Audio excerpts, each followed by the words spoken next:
ಅಸಲಿಗೆ ಈ ಹೋರಾಟ ಗೆಲ್ಲೋದಕ್ಕೆ ಈ ಹೋರಾಟ ಗೆದ್ದಿದ್ದು ಯಾರಿಂದ? ಅದ್ಭುತವಾದಂಥ ಹೋರಾಟಗಳು ಗೆದ್ದಿರೋದು ಬಹಳ ಕಡಿಮೆ.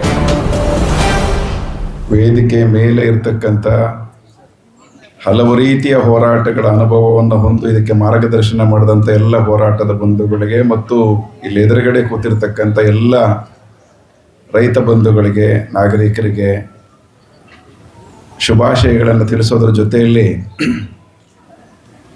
ಹೋರಾಟ ಗೆದ್ದಿದ್ದೀವಿ ಅವೆಲ್ಲ ವಿವರಗಳೆಲ್ಲ ನಿಮಗೆ ಗೊತ್ತಿದ್ದಾವೆ. ಇಲ್ಲಿ ಕೂತಿರುವಂಥವ್ರು ಒಬ್ಬೊಬ್ಬರಿಗೂ ಒಂದೊಂದು ವಿಶಿಷ್ಟವಾದಂಥ ಅನುಭವ ಇದೆ ಇದರೊಳಗಡೆ. ಇಲ್ಲಿ ಹೋರಾಟದಲ್ಲಿ ಅಸಲಿಗೆ ಈ ಹೋರಾಟ ಗೆಲ್ಲೋದಕ್ಕೆ ಕಾರಣ ಯಾರು ಅಂತ ಹುಡುಕಿದ್ರೆ ಮೊನ್ನೆ ಕಾರಳ್ಳಿ ಶ್ರೀನಿವಾಸು ಮತ್ತಿತರೆ ಮಾರೇಗೌಡರು ಅವರೆಲ್ಲ ಬಂದಾಗ ನಾನು ಅವ್ರ ಹತ್ರ ಹೇಳ್ತಿದ್ದೆ, ನಮ್ಮ ರಮೇಶ್ ಇವರೆಲ್ಲ ಬಂದಾಗ, ಈ ಹೋರಾಟ ಗೆದ್ದಿದ್ದು ಯಾರಿಂದ? ಸಾಮಾನ್ಯವಾಗಿ ಇತ್ತೀಚಿನ ವರ್ಷಗಳಲ್ಲಿ ಹೋರಾಟಗಳು, ರೈತ ಹೋರಾಟಗಳು ಅಥವಾ ಇಂಥ ಮೂಲಭೂತವಾದಂಥ ಹೋರಾಟಗಳು ಗೆದ್ದಿರೋದು ಬಹಳ ಕಡಿಮೆ.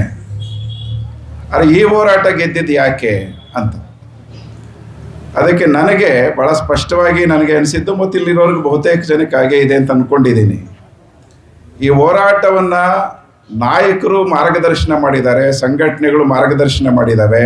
ಆದರೆ ಮೂಲಭೂತವಾಗಿ ಈ ಹೋರಾಟವನ್ನು ಗೆಲ್ಲಿಸಿದ್ದು ಈ ಪ್ರದೇಶದ ರೈತ ಬಂಧುಗಳು, ಮಹಿಳೆಯರು ಮತ್ತು ಇತರೆ ದುಡಿತಕ್ಕಂಥ ರೈತ ಕೂಲಿಕಾರರು ಅನ್ನುವಂಥದ್ದು ಬಹಳ ಸ್ಪಷ್ಟವಾಗಿ ಇದನ್ನು ನಾವು ಅರ್ಥ ಮಾಡ್ಕೋಬೇಕಾಗಿರೋದು. ಯಾವ ಹೋರಾಟಗಳಿಂದ ಆ ಸಮಸ್ಯೆಯಿಂದ ನರಳುತ್ತಾ ಇರ್ತಕ್ಕಂಥ ಜನ ಯಾರಿದ್ದಾರೆ, ಆ ಜನ ಆ ಹೋರಾಟದಲ್ಲಿ ಸಂಪೂರ್ಣವಾಗಿ ಯಾವ ಕಾಲದಲ್ಲಿ ತೊಡಗಿಸ್ಕೊಳ್ತಾರೆ ಮತ್ತು ದೃಢವಾಗಿ ಬದ್ಧವಾಗಿ ಯಾವಾಗ ನಿಲ್ತಾರೆ, ಆವಾಗ ಆ ಹೋರಾಟಕ್ಕೆ ಬಹಳ ದೊಡ್ಡ ಶಕ್ತಿ ಇರುತ್ತೆ. ಆಗ ಮಾರ್ಗದರ್ಶನ ಮಾಡೋರಿಗೆ ಸಲೀಸಿರ್ತದೆ ಅನ್ನುವಂಥದ್ದು. ಹೀಗಾಗಿ ಅಂಥ ಒಂದು ಅಭೂತಪೂರ್ವವಾದಂಥ ಹೋರಾಟವನ್ನು ನಡೆಸಲಿಕ್ಕೆ ಮೂಲಭೂತವಾಗಿ ಕಾರಣಕರ್ತರಾದಂಥ ಈ ಚನ್ನರಾಯಪಟ್ಟಣ ಹೋಬಳಿಯ ಎಲ್ಲ ಹೋರಾಟಗಾರ ಬಂಧುಗಳಿಗೆ ನಾನು ವಿಶೇಷವಾಗಿ CPM ಪಕ್ಷದ ಪರವಾಗಿ ಧನ್ಯವಾದಗಳನ್ನು ತಿಳಿಸಲಿಕ್ಕೆ ಬಯಸ್ತೇನೆ. ಬಂಧುಗಳೇ, ಇದು ತುಂಬ ದೀರ್ಘ ಮಾತಾಡುವಂಥ ಸಂದರ್ಭ ಅಲ್ಲ ಅಂತೇಳಿ ನಾವೀಗಾಗಲೇ ತಿಳ್ಕೊಂಡಿದ್ದೇವೆ. ಆದರೆ ಒಂದು ಮಾತು ಹೇಳಬೇಕಾಗಿದೆ ನಾನು. ನೋಡ್ರಿ, ಸಿದ್ದರಾಮಯ್ಯ ಅವರು ನಾನು ಇದರ ಪರವಾಗಿದ್ದೀನಿ ಅಂತೇಳಿ ವಿರೋಧ ಪಕ್ಷದ ನಾಯಕರಾಗಿದ್ದಾಗ ಭರವಸೆ ಕೊಟ್ಟಂಥವರು, ರೈತರ ಪರವಾಗಿದ್ದೀನಿ ಅಂತ ಹೇಳಿದಂಥವರು, ಅಧಿಕಾರಕ್ಕೆ ಬಂದ ಮೇಲೆ ಅವರು ಸುತರಾಮಾಗಿ ಇದರ ಪರವಾಗಿ ಇರಲಿಲ್ಲ ಅನ್ನುವಂಥದ್ದನ್ನು ನಾವು ಗಮನಿಸಿದ್ದೇವೆ. ಹೋರಾಟಗಳ ಮುಖಾಂತರ ಅವ್ರನ್ನ ಮಣಿಸಬೇಕಾಗಿ ಬಂತು ಅನ್ನುವಂಥದ್ದನ್ನು ಗುರುತಿಸಿದ್ದೇವೆ.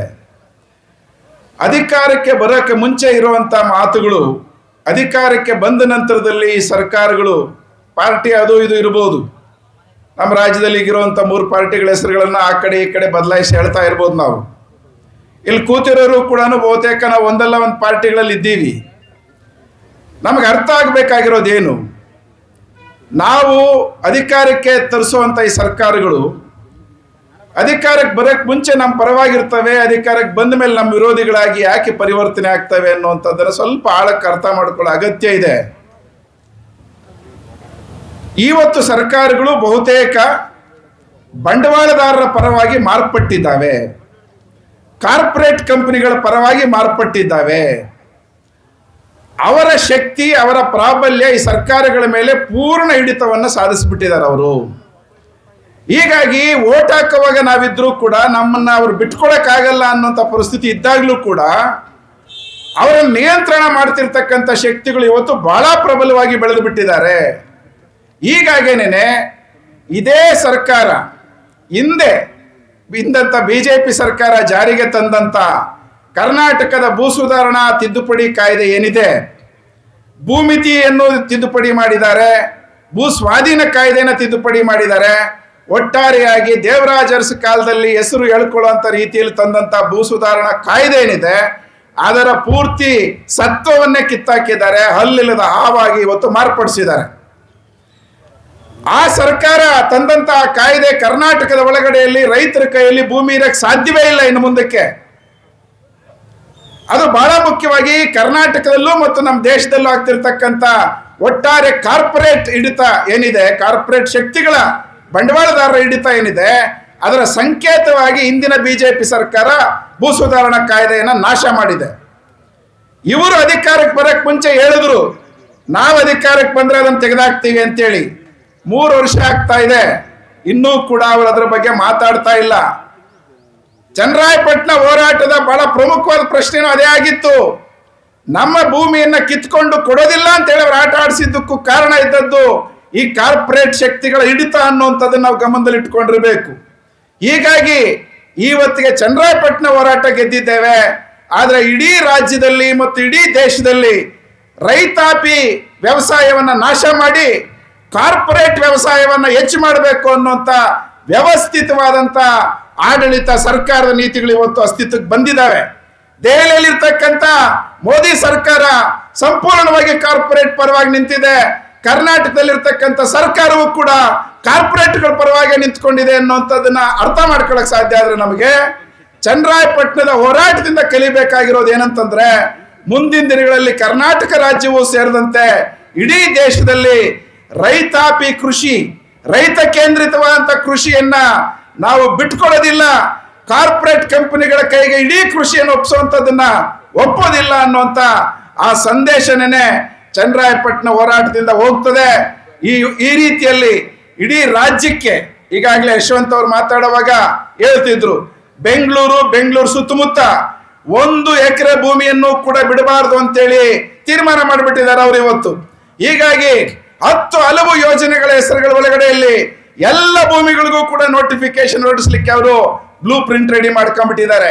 ಇಷ್ಟು ಮಾತ್ರ ಯಾಕೆ, ಮೊನ್ನೆ ನಾನು ಮಂಗಳೂರಿಗೆ ಹೋಗಿದ್ದೆ, ಮಂಗಳೂರಲ್ಲಿ ಹೇಳ್ತಿದ್ರು ಇಡೀ ಕರಾವಳಿಯಲ್ಲಿ ಕಾರವಾರ, ಉಡುಪಿ ಮತ್ತು ದಕ್ಷಿಣ ಕನ್ನಡ ಜಿಲ್ಲೆ ಉದ್ದಕ್ಕೂ ಇರ್ತಕ್ಕಂಥ ಕರಾವಳಿ ತೀರವನ್ನ ಇವತ್ತು ಸಾಗರಮಾಲಾ ಅನ್ನುವಂಥ ಯೋಜನೆ ಹೆಸರಿನಲ್ಲಿ ಕೋಸ್ಟಲ್ ಎಕನಾಮಿಕ್ ಝೋನ್ ಅಂತ ಹೇಳಿ ಸ್ಪೆಷಲ್ ಎಕನಾಮಿಕ್ ಝೋನ್ಗಳನ್ನಂತ ಹೆಸರಿನಲ್ಲಿ ಇಡೀ ಭೂಮಿಯನ್ನ ಅಲ್ಲಿನ ರೈತರಿಂದ ಕಿತ್ಕೊಳ್ಳಿಕ್ಕೆ ಅವತ್ತು ಪ್ಲಾನ್ ಮಾಡಿದ್ದಾರೆ. ಅದರಲ್ಲಿ ಇನ್ವೆಸ್ಟ್ಮೆಂಟ್ ಮಾಡ್ತಿರೋರು ಆ ಪಾರ್ಟಿ ಈ ಪಾರ್ಟಿ ಅಂತ ಬೇಜಾರು ಮಾಡ್ಕೋಬೇಡ್ರಿ.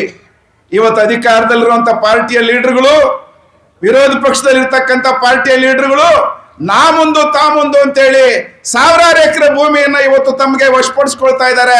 ಮುಂದೆ ಬರುವಂತ ಯೋಜನೆಯನ್ನ ಕಣ್ಮುಂದೆ ಅವರಿಟ್ಕೊಂಡಿದ್ದಾರೆ.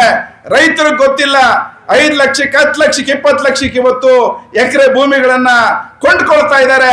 ಯಾಕೆಂದ್ರೆ ಭೂಮಿತಿ ಇವತ್ತು ಅಪ್ಲೈ ಆಗಲ್ಲ ಮತ್ತು ಯಾರು ಬೇಕಾದ್ರೂ ಭೂಮಿಯನ್ನು, ಕೃಷಿ ಭೂಮಿಯನ್ನು ಕೊಂಡ್ಕೋಬಹುದು ಅಂತ ತಿದ್ದುಪಡಿ ಮಾಡಿರೋದ್ರ ಪರಿಣಾಮ ರಾಜಕಾರಣಿಗಳು, ಅಧಿಕಾರಿಗಳು ಮತ್ತು ಕಾರ್ಪೊರೇಟ್ ಕಂಪನಿಗಳು ಸಾವಿರಾರು ಗಟ್ಟಲೆ ಇವತ್ತು ಭೂಮಿಯನ್ನು ಕೊಂಡ್ಕೊಳ್ತಾ ಇದ್ದಾರೆ. ಇದರ ಪರಿಣಾಮ ಮುಂದಿನ ದಿನಗಳಲ್ಲಿ ಕರ್ನಾಟಕವು ಸೇರಿದಂತೆ ಇಡೀ ದೇಶದಲ್ಲಿ ರೈತರ ಹತ್ರ ಭೂಮಿಯನ್ನು ಬಿಡಬಾರದು ಅಂತೇಳಿ ಅವರ ತೀರ್ಮಾನ. ಈ ಹಿನ್ನೆಲೆ ಒಳಗಡೆಯಲ್ಲಿ ಮುಂದಿನ ದಿನದ ಹೋರಾಟಗಳು ಬಹಳ ಸಮರಶೀಲವಾಗ್ತವೆ, ಆಗಬೇಕಾಗುತ್ತೆ. ಮತ್ತು ಆ ರೀತಿ ಹೋರಾಟಗಳು ನಡೆಯುವಾಗ ರೈತರ ಒಗ್ಗಟ್ಟಿಗೆ ಚನ್ನರಾಯಪಟ್ಟಣ ರೈತರ ಒಗ್ಗಟ್ಟು ಒಂದು ಮಾದರಿ ಆಗ್ತದೆ. ಆ ಮಾದರಿ ರೀತಿಯ ಹೋರಾಟದ ಪರಂಪರೆ ಕೊಟ್ಟಿರ್ತಕ್ಕಂಥ ನಿಮ್ಮೆಲ್ಲರಿಗೂ ಕೂಡ ನಾನು ವಿಶೇಷವಾಗಿ ಧನ್ಯವಾದಗಳನ್ನು ಸಲ್ಲಿಸ್ತೇನೆ. ಈ ವಿಚಾರದಲ್ಲಿ ನಮಗೆ ಒಂದು ದುಃಖ ಇದೆ. ನಾನು ಬೈಯಾರೆಡ್ಡಿ ಅವರ ಪಾರ್ಥಿವ ಶರೀರವನ್ನ ಇಲ್ಲಿ ತಗೊಂಡು ಬಂದಿದ್ವಿ. ನೀವೆಲ್ಲರೂ ತುಂಬಾ ಒತ್ತಾಯ ಮಾಡಿದ್ರಿ ಬೈಯಾರೆಡ್ಡಿ ಅವರು ತೀರ್ಕೊಂಡಾಗ, ಇಲ್ಲ ಅವರ ದೇಹವನ್ನು ಇಲ್ಲಿ ತಂದೇ ಹೋಗಬೇಕು ಅಂತ ನೀವು ಬಲವಂತ ಮಾಡಿದ್ರಿ. ಅತ್ಯಂತ ಭಾವುಕವಾದಂಥ ಸನ್ನಿವೇಶ ಅದು. ನಾನು ಅವ್ರ ಮನೆಯವರಿಗೆ ಮತ್ತು ಅವ್ರ ಮನೆಯವರು ಹೇಳ್ತಿದ್ರು, ಒಬ್ಬ ಹೋರಾಟಗಾರನಿಗೆ ಇದಕ್ಕಿಂತ ಇನ್ನೇನು ಗೌರವ, ಇನ್ಯಾವ ಗೌರವ? ಒಬ್ಬ ಮನುಷ್ಯನಿಗೆ ಸತ್ತಾಗ ಆ ಮನುಷ್ಯನ ನೆನೆಸ್ಕೊಳ್ಳೋದು ಹೇಗೆ? ನಾವು ಹಿರಿಯರು ಹೇಳಿದ್ದಾರೆ, ನೀವು ಶರಣರ ಮಹಿಮೆಯನ್ನು ಅವರ ಮರಣದಲ್ಲಿ ನೋಡಬೇಕು ಅಂತೇಳಿ ಹೇಳಿ. ಹೀಗಾಗಿ ಶರಣರ ಮಹಿಮೆಯನ್ನ ಮರಣದಲ್ಲಿ ನೋಡೋದು ಅಂತಂದ್ರೆ ಅರ್ಥ ಏನು? ಬದುಕಿದ್ದಾಗ ಯಾರಿಗಾಗಿ ಬದುಕಿದ್ವಿ ಅನ್ನುವಂಥದ್ದು, ಯಾರ ಪರವಾಗಿ ಬದುಕಿದ್ವಿ ಅನ್ನುವಂಥದ್ದು. ಲೂಟಿಕೋರರ ಪರವಾಗಿ ಬದುಕಿದ್ವಾ? ದುಡಿಮೆ ಮಾಡುವಂಥವ್ರ ಪರವಾಗಿ ಬದುಕಿದ್ವಾ? ಮಣ್ಣಲ್ಲಿ ಬೆವರನ್ನ ಹರಿಸಿ ಉತ್ಪತ್ತಿ ಮಾಡ್ತಕ್ಕಂಥ ರೈತರ ಪರವಾಗಿ ನಿಂತುವಾ? ಭೂಮಿ ಬೇಕು ಅಂತೇಳಿ ಹೋರಾಟ ಮಾಡುವಂತ ಜನರ ಪರವಾಗಿ ನಿಂತುವಾ? ಇಲ್ಲ ಇದಕ್ಕೆ ವಿರುದ್ಧವಾಗಿರುವಂತ ಶಕ್ತಿಗಳ ಜೊತೆಯಲ್ಲಿ ನಿಂತುವಾ ಅನ್ನುವಂಥದ್ದು. ಇದೊಂಥರ ಕುರುಕ್ಷೇತ್ರ ಇದ್ದಂಗೆ ನೀವು ಯಾರ ಪರವಾಗಿದ್ದೀರಿ, ಯಾರ ಜೊತೆಯಲ್ಲಿದ್ದೀರಿ? ನೀವು ಆ ಕಡೆ ಇದ್ದೀರಾ, ಇಲ್ಲ ಈ ಕಡೆ ಇದ್ದೀರಾ? ಮಧ್ಯದ ದಾರಿ ಇಲ್ಲ ಇದಕ್ಕೆ. ನೀವೆಲ್ಲ ಅಲ್ಲಿ ನಿಂತ್ಕೋಬೇಕು, ಇಲ್ಲ ಇಲ್ಲಿ ನಿಂತ್ಕೋಬೇಕು. ಬೈಯಾರೆಡ್ಡಿ ಅವರು ತೀರ್ಮಾನ ಮಾಡಿದ್ರು, ನಾನು ಇಲ್ಲಿ ನಿಂತ್ಕೋಬೇಕು ಅಂತೇಳಿ ನಿಮ್ಮ ಜೊತೆಯಲ್ಲಿ ನಿಂತಿದ್ರು. ಅವರು ಬದುಕಿದ್ದಿದ್ರೆ ಬಹುಶಃ ಬಹಳ ಸಂತೋಷ ಪಡ್ತಿದ್ರು. ನಮ್ಮೆಲ್ಲರಿಗೂ ದುಃಖ ಇದೆ. ಆದ್ರೆ ನೀವೆಲ್ಲರೂ ಅವ್ರನ್ನ ಚಿರಸ್ಥಾಯಿ ಮಾಡಿದಿರಿ. ಅವ್ರ ನೆನಪನ್ನು ಉಳಿಸಿದಿರಿ. ಶಾಶ್ವತವಾಗಿ ಅವರು ನಿಮ್ಮ ಮನಗಳಲ್ಲಿ ಇಡೀ ಹೋರಾಟಗಾರರ ಮನಸ್ಸುಗಳಲ್ಲಿ ಉಳಿತಾರೆ ಅಂತೇಳಿ ನಾನು ಭಾವಿಸ್ತೇನೆ. ಹೀಗಾಗಿ ನಿಮ್ಮೆಲ್ಲರಿಗೂ ಕೂಡ ಮತ್ತೊಮ್ಮೆ ವಿಶೇಷವಾಗಿ ಧನ್ಯವಾದಗಳು ಮತ್ತು ಶುಭಾಶಯಗಳನ್ನು ತಿಳಿಸಿ ನಾನು ಮಾತು ಮುಗಿಸ್ತೇನೆ. ನಮಸ್ಕಾರ.